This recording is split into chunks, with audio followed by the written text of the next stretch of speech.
காணவில்லை. 8 ஸ்டேஷன் போக வேண்டும், 2 போய்விட்டது. மாலை நேரம், ட்ரெயினில் அதிக கூட்டமில்லை. இருப்பதில் பாதி பேர் மேல் மொபைலில் ஐக்கியம். கண்ணில்லாதவன் கடலை பர்பி, இஞ்சி மிட்டாய் என்றது கூட அவர்களை ஈர்க்கவில்லை. பையை தடவி பார்த்தபோது திக்கென்றது. மொபைலை காணோம். வழக்கமான சட்டை விட்டு குர்தா போட்டு வந்திருந்தார். என்னங்க இது குர்தா? உள்ளே இருந்ததா? நல்லா இருக்கு. அது சரி, அது என்ன ஜோல்னா பை?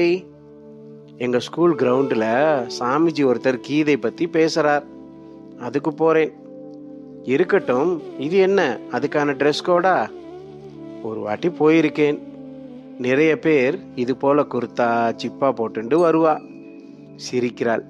போயிட்டு வாங்க. குரலில் நக்கல் இருந்தது. குர்தா எடுத்து போடும்போது நடந்தது நினைவில் இல்லை. ரசகற்பூரம் வாடை தாண்டி ஒரு பழைய துணி வாடை மக்கி போகவில்லை. வாரணாசி போகும்போது கலர் பிடித்து இருந்ததால் அங்கே வாங்கியது. ஒரு மாதிரி 2 பக்கம் ஜோபி கொஞ்சம் இறங்கி இருக்கும். அதில் ஓட்டை எதுவும் இல்லை. எங்கே விழுந்திருக்கும்? சட்டென்று ஜோல்னா பையை துளாவினேன். பர்ஸ், ஒரு சின்ன துண்டு மற்றும் வாட்டர் பாட்டில். ஆனால் அதில் வேற எதுவும் இல்லை. வீட்டிலிருந்து ஆட்டோ பிடித்து ஸ்டேஷன் வந்து ஆட்டோவுக்கு கொடுக்க காசை குர்தா பையில் எடுத்து வைத்திருந்தேன்.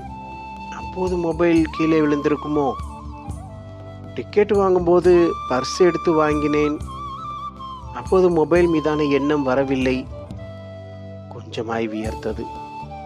எனக்கு இந்த மொபைல் வேண்டும் என்ற அவசியமில்லை. 4-5 வருடம் முன்பு வரை இது இல்லாமல் அலுவலகம் சென்று வந்தவன். அதன் மீது ஒருவித அவர்ஷன் தான் காரணம். பையன் இன்போசிஸ் வேலைக்கு சேர்ந்து என்னவெல்லாமோ சொல்லி வாங்கி கொடுத்து விட்டான். எனக்கு அதில் அதிக ஈடுபாடு இல்லை. கால் வந்தால் பேசுவேன். வீட்டிற்கு வந்தால் டிவி ஷோகேஸில் இருக்கும். அதனால் எனக்கு அது இப்போது வேண்டும் என்று இல்லை. ஆனாலும் மொபைல் காணோம். வீட்டில் கிளம்பியதிலிருந்து ஒரு எண்ண ஓட்டம் ஓடவிட்டேன். பிடிபடவில்லை. மதியம் கொஞ்சம் தூங்குவேன். இன்று இங்கே போக வேண்டும் என்று 6 மணிக்குள் தயாரானது வரை எண்ணம் இருந்தது. ஸ்டேஷன் வந்தது. ஷேர் ஆட்டோவில் இன்னும் 2 பேர் கூட இருந்தார்கள். ஆட்டோவிற்குள் என்றால் விழுந்த சத்தம் கேட்டிருக்கும். இறங்கும் போது என்றால் அந்த வாய்ப்பு குறைவு. வரப்போகும் ஸ்டேஷனில் இறங்க வேண்டும். நான் படித்த பள்ளிக்கூடம், விளையாடிய மைதானம். இன்றும் மைதானம் வெளியே மாங்காய் பெத்தை விற்கும் வண்டி என பள்ளி நாட்களை அசை போட நினைத்தாலும் மனசு, ஆசை எல்லாம் இப்போது இல்லை. மொபைலை காணோம். எப்படி பையனிடம் சொல்லுவது? அதிலிருந்த சில நண்பர்கள், சொந்தங்கள், எண்கள் எல்லாம் எப்படி மறுபடி வாங்குவது? சொற்பொழிவு ஆங்கிலத்தில் இருந்தது.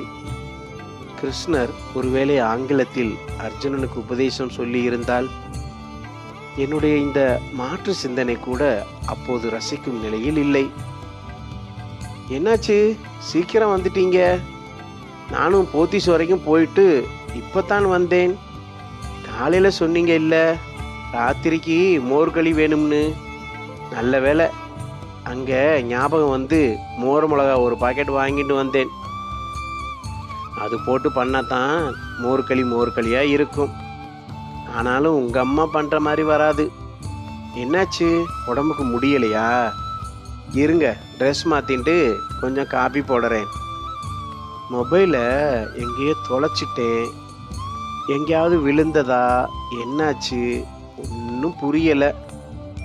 என்னது, மொபைலை காணாமா? இருங்கோ, இந்த காபி குடிச்சிட்டு கொஞ்சம் நிதானமாக யோசிங்கோ. இந்த ஜிப்பா வேஷம் எல்லாம் தேவையா? நானே சொல்லணும்னு நினச்சேன். சரி, எல்லாம் போட்டுண்டு கிளம்பின அப்புறம் ஒன்றும் சொல்ல வேணாம்னு இருந்துட்டேன். அப்போது உங்ககிட்ட மொபைல் இருந்ததா? அவ்வளவா நினைவில்லை. எனக்கு இந்த மொபைல் மேலே எப்போதுமே ஒரு அவர்ஷன் உண்டு. உனக்கே தெரியும்ல, நான் அதிகம் தொடறது கூட இல்லை.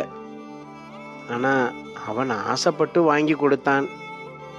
என்னமோ ஆண்ட்ராய்டு ஃபோனுன்னு சொன்னான். 6 மாதம் ஆயிருக்குமா? அவன்கிட்ட எப்படி சொல்லுறது? டிவி கிட்ட தானே வப்பேல், அங்கே தான் இருக்கும். தேடிட்டேலா? இருங்கோ, அது கீழே 2 ட்ரா இருக்கு, பார்க்குறேன். கொஞ்சம் யோசிச்சு சொல்லுங்கோ. எதுக்கும் உன் ஃபோன்ல இருந்து ஒரு கால் பண்ணி பாரேன். அதெல்லாம் வேஸ்ட்டுண்ணா. ஃபோன் கிடைச்சா அதிலிருந்து சிம் கார்டை உடனே எடுத்து போட்டுருவாளாம் என்று சொல்லிக்கொண்டே அவர் என்னை அழைத்தாள்.